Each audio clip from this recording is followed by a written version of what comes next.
സംവാദ ചർച്ചയ്ക്കിടയിലും നബി നിന്ന തന്നെ നാസ്തികർക്ക് പഥ്യം. ബലാത്സംഗത്തിന് നബി സല്ലല്ലാഹു അലൈഹി വസല്ലം അനുവദിച്ചു അത്രേ. യുക്തിവാദി സംഘവും മുസ്ലിങ്ങളും തമ്മിൽ നടക്കാനിരിക്കുന്ന സംവാദം തീയതി നീട്ടി നിശ്ചയിച്ചും നിബന്ധനകൾ സ്വയം തീരുമാനിച്ചും സംഘാടകരെ മാറ്റി പ്രഖ്യാപിച്ചും മുസ്ലിങ്ങൾ പിന്മാറുന്നുവെന്ന് ഘോരം കള്ളം പറഞ്ഞും പൂതി തീരാത്ത നാസ്തികർ അവരുടെ ആവനാഴിയിലെ അവസാനത്തെ അസ്ത്രവുമായി സോഷ്യൽ മീഡിയയിൽ അഴിഞ്ഞാടാൻ തുടങ്ങിയിരിക്കുകയാണ്. മാന്യതയുടെ ലവലേശമെങ്കിലുമുള്ള മനുഷ്യർ മുഴുവൻ ആദരിക്കുകയും മുസ്ലിങ്ങളെല്ലാം സ്വന്തം ശരീരത്തെക്കാളേറെ സ്നേഹിക്കുകയും ചെയ്യുന്ന ലോകത്തിന്റെ വെളിച്ചമായ മുഹമ്മദ് നബി സല്ലല്ലാഹു അലൈഹി വസല്ലമയെ തെറി പറയുകയും അപഹസിക്കുകയും ചെയ്യുക എന്നതാണ് അവരുടെ അവസാനത്തെ അടവ്. മുസ്ലിങ്ങളെ വികാരം കൊള്ളിച്ച് നേട്ടമുണ്ടാക്കാമെന്നും ആരെങ്കിലും വൈകാരികമായി പ്രതികരിച്ചാൽ അത് ചൂണ്ടി ഇസ്ലാമിലെ അസഹിഷ്ണുത ഗവേഷണം ചെയ്യാമെന്നും അങ്ങനെ സംവാദത്തിന്റെ ഗതി മാറ്റാനാകുമെന്നുമാണ് അവരുടെ കണക്കുകൂട്ടൽ. നബി ജീവിതത്തെ അപഹസിക്കുന്നവർക്ക് മറുപടി പറയാൻ മുസ്ലിങ്ങൾക്ക് ആയുധം ആവശ്യമില്ല എന്നും കഴിഞ്ഞ 14 നൂറ്റാണ്ട് കാലമായി ലോകത്തുള്ള കോടിക്കണക്കിന് മനുഷ്യർക്ക് വെളിച്ചവും അശരണർക്ക് അത്താണിയും പീഡിതർക്ക് വിമോചനത്തിന്റെ സ്വപ്നവുമായി പരിലസിക്കുന്ന മഹാപ്രവാചകൻ സല്ലല്ലാഹു അലൈഹി വസല്ലമയുടെ ജീവിതം തുറന്നു വെച്ചാൽ തന്നെ മതിയെന്നും യുക്തിക്ക് തളർവാദം പിടിപ്പെട്ടവർക്ക് അറിയില്ലല്ലോ. കിതാബ് കെട്ടുകൾ പൊക്കിപ്പിടിച്ച് വിഡ്ഢിത്തങ്ങൾ വിളമ്പിയാൽ അത് വിജ്ഞാനമാകുമെന്ന് ജനം കരുതുമെന്ന് വിചാരിക്കുന്നവരെ എന്താണ് വിളിക്കേണ്ടതെന്ന് ഞങ്ങൾക്കറിയില്ല. അത് ഞങ്ങളെ കേൾക്കുന്നവർ തന്നെ തീരുമാനിക്കുക. മുഹമ്മദ് നബി സല്ലല്ലാഹു അലൈഹി വസല്ലം ബലാത്സംഗത്തിന് അനുവദിച്ചുവെന്നതാണ് പുതിയ ആരോപണം. യുദ്ധത്തടവുകാരെ പീഡിപ്പിക്കുവാൻ നബി സല്ലല്ലാഹു അലൈഹി വസല്ലം സമ്മതം നൽകിയത്രേ. 14 നൂറ്റാണ്ടുകളായി നബി വിമർശനം നടത്തിക്കൊണ്ടേയിരിക്കുന്ന മിഷനറിമാരോ ഖുർആനിന്റെയും ഹദീസുകളെയും മുടിനാരിഴകീറി പരിശോധിച്ച് വിമർശിച്ചു കൊണ്ടിരിക്കുന്ന ഓറിയന്റലിസ്റ്റുകളോ ഉന്നയിക്കാത്തതും ഇതേവരെ ആരും മറുപടി പറഞ്ഞിട്ടില്ലാത്തതുമായ പ്രത്യേക വിമർശനം സംവാദ ചർച്ചകൾക്കിടയിൽ തന്നെ കിതാബുകൾ പരതി കണ്ടുപിടിച്ച മലയാളികൾ നാസ്തിക കേരളത്തിന് അഭിമാനമാണ്. അന്താരാഷ്ട്ര നാസ്തിക സമിതി പ്രത്യേക യോഗം ചേർന്ന് അവരെ ആദരിക്കേണ്ടതാണ്. ഇസ്ലാമിക പ്രബോധകർ ഈ ആരോപണത്തിന് വസ്തുനിഷ്ഠവും പ്രമാണബദ്ധവുമായ മറുപടി എന്നോ നൽകിയിട്ടുണ്ടെന്ന സത്യം വായനയോ പഠനമോ ചിന്തയോ ശീലമില്ലാത്തവർ അറിഞ്ഞിരിക്കാനിടയില്ല. അറിഞ്ഞാലും നബി നിന്ന തുടർന്നുകൊണ്ടേയിരിക്കുന്നതിൽ നിന്ന് അത് അവരെ തടയുകയില്ല. ലോകത്തിനു മുന്നിൽ ഇന്ന് നിലനിൽക്കുന്ന ധാർമ്മികതയുടെയും മാനവികതയുടെയും മാനദണ്ഡമായ മുഹമ്മദ് നബി സല്ലല്ലാഹു അലൈഹി വസല്ലമയും തങ്ങളെപ്പോലെയായിരുന്നുവെന്ന് വരുത്തി തീർത്ത് സ്വന്തം വഴിവിട്ട ജീവിതത്തിന് ന്യായീകരണം കണ്ടെത്തുക മാത്രമാണ് അവരുടെ ലക്ഷ്യം. ഉറങ്ങുന്നവരെ മാത്രമേ ഉണർത്താനാകൂ. എത്ര ഉണർത്താൻ ശ്രമിച്ചാലും ഉറക്കം നടിക്കുന്നവർ കൂർക്കം വലിച്ചുകൊണ്ടേയിരിക്കും. തീർച്ച. മുഹമ്മദ് നബി സല്ലല്ലാഹു അലൈഹി വസല്ലം ബലാത്സംഗത്തിന് അനുവദിച്ചുവോ? യുദ്ധത്തടവുകാരെ പീഡിപ്പിക്കുവാൻ നബി സല്ലല്ലാഹു അലൈഹി വസല്ലം സമ്മതം നൽകിയോ? വിമർശനത്തിന് എം അക്ബർ മാസങ്ങൾക്ക് മുമ്പ് നൽകിയ മറുപടി. പട്ടിത്താനത്ത് നിന്ന് സുഹറ ഖാലിദ് ചോദിക്കുന്നു, ഞാനൊരു സ്ത്രീവാദിയാണ്. അടിമ സ്ത്രീകളെ ലൈംഗികമായി ചൂഷണം ചെയ്യാൻ പുരുഷനെ അനുവദിക്കുന്ന വചനമാണ് 4:24. ബനു മുസ്തലഖ് യുദ്ധത്തിന് ശേഷം മുഹമ്മദ് നബിയുടെ ശിഷ്യന്മാർ അവിടെ നിന്ന് പിടിച്ച സ്ത്രീകളെ ബലാത്സംഗം ചെയ്തതായി വ്യക്തമാക്കുന്ന ഹദീസുകളുണ്ട്. അടിമ സ്ത്രീകളെ ബലാത്സംഗം ചെയ്യാമാണെന്നാണല്ലോ ഇതിനർത്ഥം. ഹീനമായി ലൈംഗിക ചൂഷണം അനുവദിക്കുന്ന ഖുർആനിനെ അഭിമാനമുള്ള സ്ത്രീകൾക്കാർക്കെങ്കിലും വേദഗ്രന്ഥമായി മനസ്സിലാക്കാൻ കഴിയുമോ എന്ന്? പരിശുദ്ധ ഖുർആനിനെ അഭിമാനമുള്ള സ്ത്രീകൾ തന്നെയാണ് വേദഗ്രന്ഥമായി മനസ്സിലാക്കുന്നതും അത് പിൻപറ്റുന്നതും. പക്ഷേ ഖുർആനിനില്ലാത്ത വാദത്തെ ഖുർആനിൻ്റെ മേലെ അടിച്ചേൽപ്പിച്ചുകൊണ്ട് അത് പെണ്ണിനെ പീഡിപ്പിക്കുന്നതാണ് എന്ന് വരുത്തി തീർക്കാൻ ശ്രമിക്കുന്ന ആളുകളിലാരോ സഹോദരിയെ തെറ്റിദ്ധരിപ്പിച്ചിട്ടുണ്ട് എന്നാണ് മനസ്സിലാക്കാൻ കഴിയുന്നത്. യഥാർത്ഥത്തിൽ ബലാത്സംഗം ഒരാളെയും ഇസ്ലാം അനുവദിച്ചിട്ടില്ല. അതാരെയാണെങ്കിലും സ്ത്രീയെ ബലാത്സംഗം ചെയ്യുക, അത് അവനവൻ്റെ ഭാര്യയാണെങ്കിലും അതല്ലാത്ത അന്യ സ്ത്രീയാണെങ്കിലും അതല്ലെങ്കിൽ അടിമ സ്ത്രീയാണെങ്കിലും ആരാണെങ്കിലും തന്നെ ബലാത്സംഗം ചെയ്യാൻ ഇസ്ലാം അനുവദിച്ചിട്ടില്ല. അടിമ സ്ത്രീയെ സംബന്ധിച്ചിടത്തോളം ഇസ്ലാം ഉണ്ടാക്കിയ നിയമങ്ങളുടെ വിലയറിയണമെങ്കിൽ ആ അടിമത്വം നിലനിന്നിരുന്ന സമൂഹത്തിൻ്റെ ഭൂമികയിലെ കുറിച്ച് ചിന്തിക്കാൻ നമുക്ക് കഴിയണം. ഇസ്ലാം അടിമ സ്ത്രീകളെ പീഡിപ്പിക്കുന്ന നിയമമല്ല ഉണ്ടാക്കിയത്.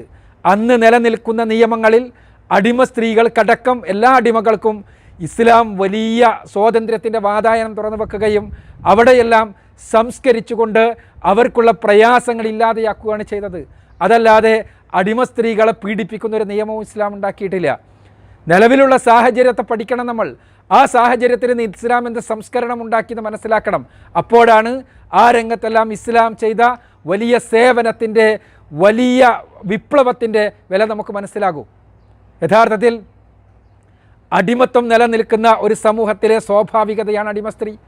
ആ അടിമസ്ത്രീയെ വ്യഭിചരിക്കാൻ ഇസ്ലാം അനുവദിച്ചിട്ടുണ്ടോ എന്നൊരു ചോദ്യം ഉണ്ടായിരുന്നു. ആ ചോദ്യത്തിന് ഉത്തരം പറഞ്ഞപ്പോൾ അതുമായി ബന്ധപ്പെട്ടിട്ടുള്ള ഇസ്ലാമിൻ്റെ നിയമങ്ങളുടെ മാനവികത വ്യക്തമാക്കി കഴിഞ്ഞിട്ടുണ്ട്. ഇവിടെ ചോദ്യം പരിശുദ്ധ ഖുർആനിലെ 4-ാം അധ്യായം സൂറത്തുൻ നിസായിലെ വചനം അടിമ സ്ത്രീകളെ ബലാത്സംഗം ചെയ്യാൻ അനുവദിച്ചിട്ടുണ്ടോ എന്നാണ്.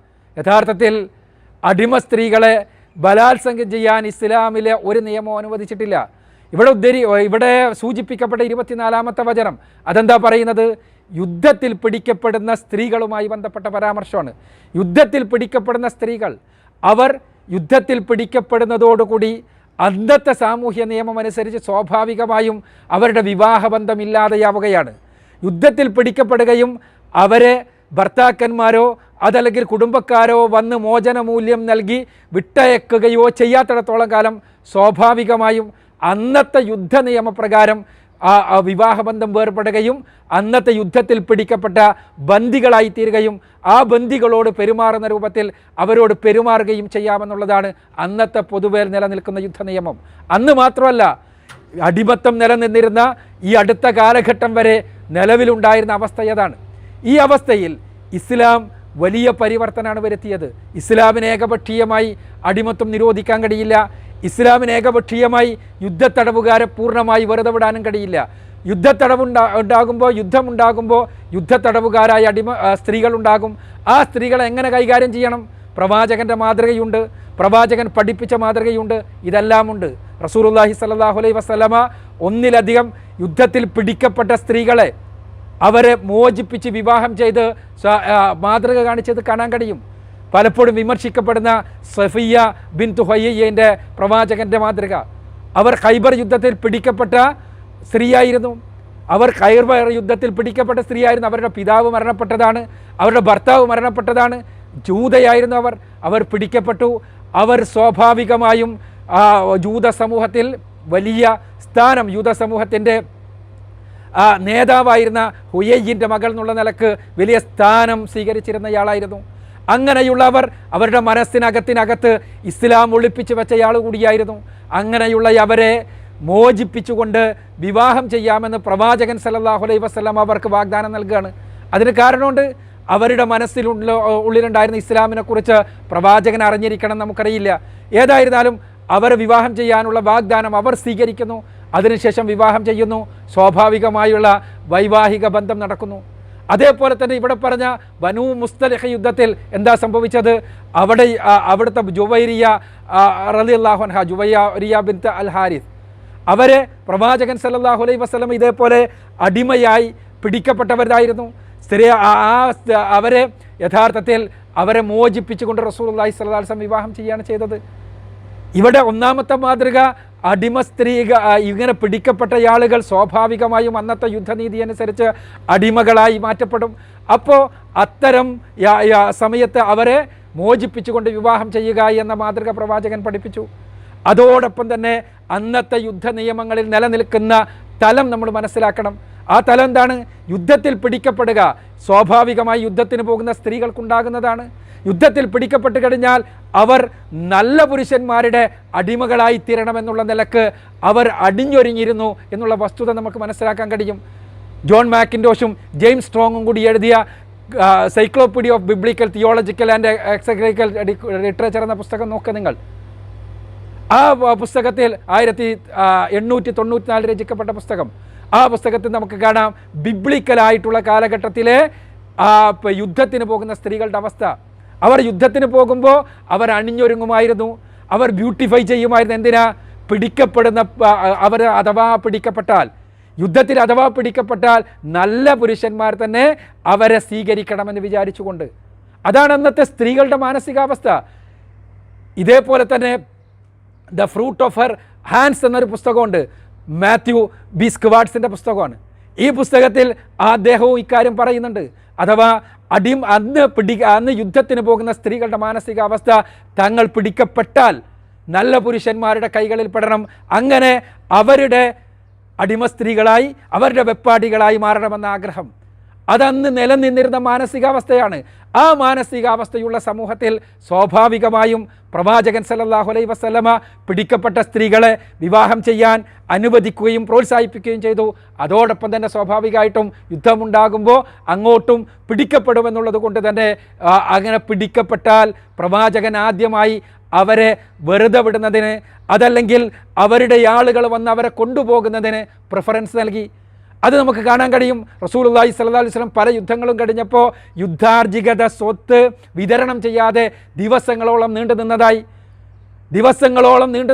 ത്വായിഫിലെ യുദ്ധത്തിൽ ഹവാസീനുകാരെ റസൂലുള്ളാഹി സ്വല്ലല്ലാഹു അലൈഹി വസല്ലം കാത്തിരുന്നു 10 ദിവസം കാത്തിരുന്നിട്ടും അവർ വരാതെയായപ്പോൾ യുദ്ധമുതലുകൾ വിതരണം ചെയ്തു. യുദ്ധമുതലുകൾ വിതരണം ചെയ്യുമ്പോൾ സ്വാഭാവികമായും പിടിക്കപ്പെട്ട ബന്ദികളെ അടിമകളാക്കി തീർത്ത് വിതരണം ചെയ്യും. അത് അന്നത്തെ യുദ്ധനീതിയാണ്. ആ അടിമ സ്ത്രീകളോട് എങ്ങനെ പെരുമാറണം അത് റസൂലുള്ളാഹി സ്വല്ലല്ലാഹു അലൈഹി വസല്ലം പഠിപ്പിച്ചിട്ടുണ്ട്. നമ്മൾ മുമ്പ് പറഞ്ഞതാണ്, നേരത്തെ ചോദ്യത്തിന് ഉത്തരം പറഞ്ഞപ്പോൾ. അതെന്താണ്? നിങ്ങൾക്ക് ആൾക്കുള്ള ഭക്ഷണം നൽകണം, അതേപോലെ തന്നെ നിങ്ങൾ കൊടുക്കുന്ന വസ്ത്രം നൽകണം, അവരെ പീഡിപ്പിക്കരുത്, അവരെ പ്രയാസപ്പെടുത്തരുത്, അവരെ വ്യഭിചാരത്തിന് പ്രേരിപ്പിക്കരുത്, അവരെ വേറെ രൂപങ്ങളിലൊന്നും പ്രയാസപ്പെടുത്താൻ പാടില്ല. പിന്നെ എന്ത് ചെയ്യാം? ഈ ലഭിച്ച ഉടമകൾക്ക് തീർച്ചയായും അവരുമായി ശാരീരിക ബന്ധത്തിൽ ഏർപ്പെടാം. അത് ബലാത്സംഗമാണോ? അവരുടെ സമ്മതമില്ലാതെയാണോ? തീർച്ചയായും അല്ല. അവരെ ബലാത്സംഗം ചെയ്താൽ, അങ്ങനെ ബലാത്സംഗം ചെയ്യാന്നുള്ളൊരു പരിപാടി വരണില്ല. കാരണം സ്വാഭാവികമായും പിടിക്കപ്പെടുമ്പോൾ ഇങ്ങനെയാണ് സംഭവിക്കുക. അവരെ ബലാത്സംഗം ചെയ്താൽ ഇസ്ലാമിലെ നിയമം എന്താണ്? അത് ഫിഖ് ഗ്രന്ഥങ്ങളിൽ വിശദീകരിച്ചിട്ടുണ്ട്. മുവത്തയിലെ 2-ാം അധ്യായത്തിലെ 734-ാമത്തെ വചനത്തിൽ ഇമാം മാലിക് വിശദീകരിക്കുന്നു. എന്താണ് അവരെ അഥവാ ആരെങ്കിലും ബലാത്സംഗം ചെയ്താൽ നിയമമെന്ന്. അതേപോലെ തന്നെ ഇമാം ഷാഫി റഹ്മത്തുള്ളാഹി അലൈഹി കിതാബുൽ ഉമ്മിലെ 3-ാമത്തെ വാള്യം 253-ാമത്തെ പേജിൽ അദ്ദേഹം വിശദീകരിക്കുന്നു. അഥവാ ആരെങ്കിലും അടിമ സ്ത്രീകളെ ബലാത്സംഗം ചെയ്താൽ എന്താ നിയമം? എന്താ നിയമം? അടിമ സ്ത്രീകളെ ബലാത്സംഗം ചെയ്താൽ സ്വതന്ത്ര സ്ത്രീകളെ ബലാത്സംഗം ചെയ്തതുപോലെ തന്നെ വ്യഭിചരിച്ചതുപോലെയുള്ള ശിക്ഷയുണ്ടാകണം, ഹദ്ദ് നടപ്പാക്കണം. മാത്രം മതിയോ? പോരാ, അതുകൊണ്ടുണ്ടായ മറ്റ് നഷ്ടങ്ങൾ എന്താണോ ആ നഷ്ടങ്ങൾ നികത്തുകയും വേണം. അവരെ ഉടമയല്ലാത്ത മറ്റാരെങ്കിലും പ്രാപിച്ചാൽ ബലാത്സംഗമായിക്കൊള്ളണമെന്നില്ല, അവരിഷ്ടപ്രകാരം പ്രാപിച്ചാൽ പോലും ശിക്ഷയുണ്ട്. ഏതാണ് ആ ശിക്ഷ? വളരെ കൃത്യമായി ഫിഖ്ഹിൻ്റെ ഗ്രന്ഥങ്ങൾ രേഖപ്പെടുത്തപ്പെട്ടിട്ടുണ്ട്. ഇവളുടെ സമ്മതത്തോടുകൂടി, സമ്മതം എന്ന് പറഞ്ഞാൽ പിടിക്കപ്പെടുക എന്നത് തന്നെ യഥാർത്ഥത്തിൽ അതോടുകൂടി തന്നെ യുദ്ധത്തിലുള്ള പെണ്ണിൻ്റെ മാനസികാവസ്ഥ ഏതാണ്? ആ മാനസികാവസ്ഥയിൽ സ്വാഭാവികമായും വീതിച്ച് നൽകുന്ന പുരുഷന്മാരുമായി ബന്ധപ്പെടുവാൻ അവർക്ക് വേറെ പ്രശ്നങ്ങളൊന്നും ഉണ്ടാവില്ല. ആ ബന്ധം സ്വാഭാവികമായി ഉണ്ടാവുന്നതാണ്, അവരുടെ മനസ്സിലുള്ളതാണ്, അതിൽ മറ്റു പ്രശ്നങ്ങളില്ല. ആ പ്രശ്നങ്ങളില്ലാത്തത് കൊണ്ട് തന്നെ അവരെ ഏൽപ്പിച്ചു കൊടുക്കലാണ് അവരുടെ വിവാഹം. അവർ ഇസ്ലാമിക രാഷ്ട്രത്തിൻ്റെ തലവൻ, അതല്ലെങ്കിൽ നിയോഗിക്കപ്പെട്ട വ്യക്തി അവരെ ഏൽപ്പിച്ചു കൊടുക്കും. ആർക്ക്? പടയാളികൾക്ക്. ഏൽപ്പിച്ചു കൊടുക്കുന്നതിന് മുൻപ് പടയാളികൾ ആരെങ്കിലും ഏതെങ്കിലും സ്ത്രീകളെ പ്രാപിച്ചാൽ അവർക്കെതിരെ ഹദ്ദ് നിയമം നടപ്പാക്കണമെന്നാണ് ഇസ്ലാമിൻ്റെ നിയമം. ഉമർ റളിയല്ലാഹു അൻഹുവിൻ്റെ കാലഘട്ടത്തിൽ അത്തരം ഒരു സംഭവം ഉണ്ടായി. അദ്ദേഹം അങ്ങനെ ഹദ്ദ് നിയമം നടപ്പാക്കാൻ, അഥവാ അവരെ വിവാഹിതരല്ലെങ്കിൽ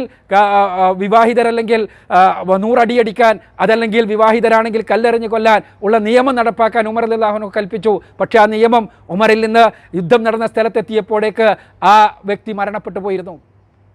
അതുകൊണ്ട് തന്നെ ആ നിയമം നടപ്പാക്കാൻ പറ്റിയില്ല. ഞാൻ സൂചിപ്പിക്കുന്നത് ഇതാണ്, അവരെ ഇങ്ങനെ ഏൽപ്പിച്ചു കൊടുക്കുന്നതിന് മുൻപ് ഏതെങ്കിലും പടയാളികൾ അവരെ പ്രാപിച്ചാൽ അത് അവരെ ഇഷ്ടത്തോടു കൂടിയാണെങ്കിലും അല്ലെങ്കിലുമെല്ലാം അവരെ ഇസ്ലാമികമായി വ്യഭിചാരത്തിനുള്ള ശിക്ഷ ശിക്ഷിക്കണമെന്നാണ് നിയമം. ഇനി എപ്പോഴാണ് പ്രാപിക്കാൻ പറ്റുക? ഏൽപ്പിക്കപ്പെട്ട് കഴിഞ്ഞാൽ. ഏൽപ്പിക്കുന്നത് ആരാ? ഇസ്ലാമിക രാഷ്ട്രം. സാധാരണ വിവാഹത്തിൻ്റെ മാതിരി തന്നെ അവിടെ ഒരു നിർബന്ധിത സാഹചര്യമുണ്ട്. അത് സ്വാഭാവികമായി യുദ്ധത്തിലുള്ളതാണ്. നിർബന്ധിത സാഹചര്യമുണ്ട് എന്നത് അംഗീകരിക്കണം. യുദ്ധം കഴിയുമ്പോൾ സ്വാഭാവികമായ നിർബന്ധിത സാഹചര്യം ഉണ്ടാകും യുദ്ധത്തിൽ പങ്കെടുക്കുന്ന ആളുകളെ സംബന്ധിച്ചിടത്തോളം. അത് സ്വാഭാവികമായുള്ളതാണ്. അത് നമുക്ക് യുദ്ധമുള്ളിടത്തോളം കാലം തടയാൻ കഴിയില്ല. ഇത് സ്വാഭാവികമായും ഇസ്ലാമും അനുവദിച്ചിട്ടുണ്ട് എന്ന് മാത്രം. പ്രവാചകൻ സല്ലല്ലാഹു അലൈഹി വസല്ലമയുടെ മാതൃക ഞാൻ പറഞ്ഞു. പ്രവാചകൻ സല്ലല്ലാഹു അലൈഹി വസല്ലമ മാതൃക കാണിച്ചത് അത്തരം സ്ത്രീകളെ അടക്കം മോചിപ്പിച്ചുകൊണ്ട് വിവാഹം ചെയ്യുകയാണ്.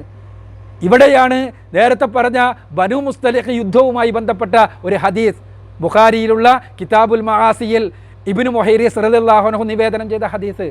ആ ഹദീസ് എടുത്തു പൊക്കിക്കൊണ്ടാണ് ബലാത്സംഗത്തിന് അനുവദിച്ചിരിക്കുന്നു എന്ന് പറയുന്നത്. ആ ഹദീസ് ബലാത്സംഗവുമായി ബന്ധപ്പെട്ടതേയല്ല. ഇങ്ങനെ ബനു മുസ്തലിഖ് യുദ്ധത്തിൽ പിടിക്കപ്പെട്ട സ്ത്രീകൾ അവരെ ഇസ്ലാമിക രാഷ്ട്രം വീതിച്ചു കൊടുത്തു. സ്വാഭാവികമായും വീതിച്ചു കൊടുക്കുന്നതോടുകൂടി അവരുടെ എല്ലാ ഉത്തരവാദിത്വവും പുരുഷനാണ്. ആ പുരുഷന്മാർ സ്വാഭാവികമായി അവരുമായി ബന്ധപ്പെടാൻ ആഗ്രഹിച്ചപ്പോൾ അവർ വിചാരിച്ചു, പിടിക്കപ്പെട്ടവരല്ലേ, യുദ്ധത്തിൽ പിടിക്കപ്പെട്ടവരല്ലേ, പെട്ടെന്ന് തന്നെ അവർ ഗർഭിണിയാകുന്നത് ഇവർ ഇഷ്ടപ്പെടാതിരുന്നപ്പോൾ അവർ വിചാരിച്ചു അന്ന് നിലവിലുള്ള ഗർഭനിരോധന മാർഗം അസ്ൽ എന്ന് പറയും, കോയിറ്റസ് ഇൻ്ററപ്റ്റസ് എന്ന് പറയുന്ന ശുക്ലസ്ഖലനത്തിന് മുമ്പ് പുരുഷലിംഗം സ്ത്രീയുടെ യോനിയിൽ നിന്ന് പിൻവലിക്കുന്ന രീതി, അത് ചെയ്താലോ എന്ന് ആലോചിച്ചു. അപ്പോൾ അവർ ചിന്തിച്ചു, പ്രവാചകൻ സല്ലല്ലാഹു അലൈഹി വസല്ലമയോട് ചോദിക്കാം ഇത് ചെയ്യാൻ പാടുണ്ടോ ഇല്ലേ എന്ന്. പ്രവാചകൻ്റെ അടുത്ത് വന്ന് ചോദിച്ചപ്പോൾ റസൂലുള്ളാഹി അത് പ്രോത്സാഹിപ്പിച്ചില്ല, അത് ചെയ്യാൻ പാടില്ല എന്ന് പറഞ്ഞില്ല. ഇതാണ് സംഭവിച്ചത്. ഇത് റൈപ്പല്ല. യഥാർത്ഥത്തിൽ യുദ്ധത്തടവുകാരിയുമായി ബന്ധപ്പെടുക എന്നുള്ളത് സ്വാഭാവികമായുള്ള ഒരു യുദ്ധത്തിൻ്റെ ഭാഗമായി വരുന്നതാണ്. അത് റൈപ്പല്ല. അവരുടെ സമ്മതപ്രകാരമല്ല ഈ ബന്ധം നടന്നത് എന്ന് ഹദീസുകളിലോ ഏതെങ്കിലും ചരിത്ര ഗ്രന്ഥങ്ങളിലോ ഒന്നുമില്ല. അവർ വിവാഹം ചെയ്തിട്ടുണ്ടോ എന്ന് വെച്ചാൽ വിവാഹത്തിന് തുല്യമാണ് അന്നത്തെ യുദ്ധ നിയമപ്രകാരം രാഷ്ട്രം ഇവരെ ഏൽപ്പിക്കുക എന്നുള്ളത്. ഞാൻ സൂചിപ്പിച്ചല്ലോ, രാഷ്ട്രം ഏൽപ്പിക്കാത്ത സന്ദർഭത്തിൽ അഥവാ ഏതെങ്കിലും രൂപത്തിൽ അവരുമായി പ്രാപിക്കാനോ, സ്വാഭാവികമായിട്ട് പിടിക്കപ്പെട്ടവരാണല്ലോ, പിടിക്കപ്പെട്ടവരോട് അത്യാവേശം തോന്നിയിട്ട് പ്രാപിക്കാൻ ആരെങ്കിലും സന്നദ്ധമായാൽ ഇസ്ലാമിൻ്റെ നിയമം അവരെ കൊന്നുകളയണമെന്നാണ്. ആ ചെയ്തയാളുകളെ ഇവർക്ക് കുറ്റമില്ലതാനും. അതേപോലെ തന്നെ ആണ് ഇസ്ലാമിലെ നിയമങ്ങൾ. അവിടെ യുദ്ധത്തടവുകാരാണെങ്കിലും അല്ല എങ്കിലുമെല്ലാം അടിമകളെ ബലാത്സംഗം ചെയ്തു കഴിഞ്ഞാൽ അവരെ ഇസ്ലാമിലെ പ്രതിക്രിയാ നിയമം ഹദ് നടപ്പാക്കണം എന്ന് ഫിഖ്ഹിൻ്റെ ഗ്രന്ഥങ്ങളിൽ രേഖപ്പെടുത്തപ്പെട്ടിരിക്കുന്നു. അപ്പോൾ ഞാൻ പറയുന്നത് ചുരുക്കത്തിൽ ഇത്രയാണ്. പ്രവാചകൻ സല്ലല്ലാഹു അലൈഹി വസല്ലമ പഠിപ്പിച്ച മതത്തിൽ, പരിശുദ്ധ ഖുർആൻ പറഞ്ഞു തരുന്ന മതത്തിൽ യുദ്ധത്തടവുകാരാണെങ്കിലും അല്ലെങ്കിലും ഒന്നും ബലാത്സംഗം ചെയ്യാമെന്ന നിയമമില്ല. തീർച്ചയായും യുദ്ധത്തിൻ്റെ ഭാഗമായി പിടിക്കപ്പെടുന്ന പുരുഷന്മാരും സ്ത്രീകളും മറ്റു മാർഗങ്ങളില്ലെങ്കിൽ, അവരെ കൊണ്ടുപോകാൻ ആളില്ലെങ്കിൽ സ്വാഭാവികമായും ഇസ്ലാമിക രാഷ്ട്രത്തിൻ്റെ ബാധ്യതയായിത്തീരും. ആ ബാധ്യതയായിത്തീരുന്ന അവരെ വീതിച്ചു നൽകും ഇസ്ലാമിക രാഷ്ട്രത്തിലുള്ള ആളുകൾക്ക്. അല്ലാതെ എന്ത് ചെയ്യണം? അപ്പോൾ സഫിയ റളിയല്ലാഹു അൻഹയുടെ സ്ഥിതി എടുക്കുക. സഫിയ റളിയല്ലാഹു അൻഹയുടെ പിതാവ് മരണപ്പെട്ടു, ഭർത്താവ് മരണപ്പെട്ടു. പിന്നെ അവർ അനാഥരാണ്. ആ അനാഥയായ അവരുടെ മുന്നിൽ പ്രവാചകൻ 2 മാർഗം പറഞ്ഞു. ഒന്നുകിൽ താങ്കളെ വെറുതെ വിട്ട് താങ്കളുടെ ഗോത്രത്തിൽ തന്നെ ജീവിക്കാൻ, പഴയ മതത്തിൽ തന്നെ കണ്ടിന്യൂ ചെയ്യാൻ അനുവദിക്കാം. അതല്ലെങ്കിൽ വിവാഹ മൂല്യം ഞാൻ നൽകിയിട്ട് താങ്കളുടെ സഫിയ റളിയല്ലാഹു അൻഹയുടെ വിവാഹ മൂല്യം ആയി നിശ്ചയിച്ചുകൊണ്ട് മോചനം ചെയ്തിട്ട് എന്ത് ചെയ്യാം? വിവാഹം ചെയ്യാം. അവർ പറഞ്ഞു, എനിക്ക് വിവാഹം ചെയ്താൽ മതി. പ്രവാചകൻ്റെ പത്നിയാവുക എന്നതിനേക്കാൾ വലിയ ഭാഗ്യം എന്താണ്? അങ്ങനെ അവർ പ്രവാചകൻ്റെ പത്നിയായി തീർന്നു. ഇതാണ് എല്ലാ യുദ്ധങ്ങളിലും സംഭവിച്ചു വന്നത്. ഇവിടെ ബനു മുസ്തലിഖ് യുദ്ധത്തിലെ ഒരു പ്രത്യേക സന്ദർഭം എടുത്തുകൊണ്ട് പ്രത്യേകമായി എടുത്ത് ഇസ്ലാമിനെ, ഖുർആനിനെ, പ്രവാചകനെയെല്ലാം തമസ്കരിക്കാൻ ശ്രമിക്കുന്നത് ചരിത്രത്തോട്, ഖുർആനിനോട്, വസ്തുതകളോട്, സത്യത്തോട് ചെയ്യുന്ന വലിയ അനീതിയാണ് എന്നുള്ള വസ്തുത മനസ്സിലാക്കുക. സഹോദരിക്ക് ധാരണ പിശകുകൾ ഉണ്ടായിട്ടുണ്ടെങ്കിൽ പരിശുദ്ധ ഖുർആനിൽ നിന്ന് പഠിക്കാൻ ശ്രമിക്കുക, പ്രവാചകൻ്റെ ചര്യയിൽ നിന്ന് പഠിക്കാൻ ശ്രമിക്കുക. ആരെങ്കിലും പറയുന്നതല്ല ഇസ്ലാം എന്നുള്ള വസ്തുത മനസ്സിലാക്കുക എന്നാണ് എനിക്ക് സൂചിപ്പിക്കാനുള്ളത്.